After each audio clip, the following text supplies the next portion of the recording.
పెట్టినోడికి తెలుస్తుంది, అంతే కదా.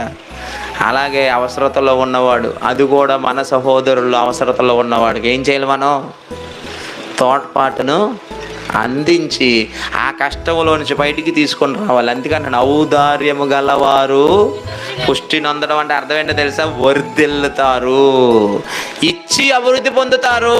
తర్వాత ఒక మాట అన్నాడు చూడండి, నీళ్లు పోయే వారికి నీళ్లు పోయబడును, నీళ్లు పోయేవారికి నీళ్లు పోయబడును.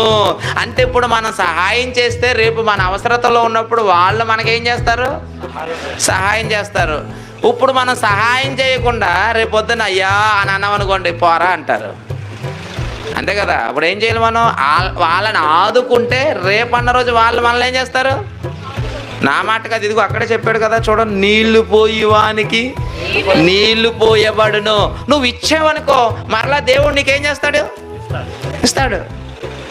వెంటనే తీసుకోండి, కష్టంలో ఉన్నారా తీసుకోండి అన్నాం అనుకోండి, రేపు కష్టంలో ఉన్నప్పుడు మొన్న నాకు వాళ్ళు కష్టంలో ఉన్నప్పుడు సహాయం చేశాను, నేను కూడా ఏం చేయాలి? వెంటనే చేసాడు కదా నేను చేయాలి. నేను చేసావా? చేసే సామర్థ్యం నీకు ఎవరు ఇస్తారో తెలుసా? మరలా దేవుడే ఇస్తాడు. మన దేవుడని తక్కువ అనుకున్నారేంటి? గొప్ప దేవుడు మన దేవుడు, ఎన్నో గొప్ప కార్యాలు చేయించగల దేవుడు. ఆయన మీద మనకు ఉండవలసింది ఏంటి? విశ్వాసం. మాట మాటికి వెనక్కి ముందుకి ఇవ్వాలా వద్దా, ఇవ్వాలా వద్దా, ఇవ్వాలా వద్దా అని అనుకోండి. నీ విషయంలో అవతల వారికి కూడా ఎలాంటి మనసు ఉంటుంది? ఇవ్వాలా వద్దా, ఇవ్వాలా వద్దా, ఇవ్వాలా వద్దా. అలా ఉండకూడదు. ఎందుకో తెలుసా?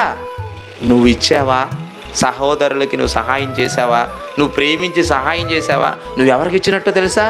దేవునికి ఇచ్చినట్టు.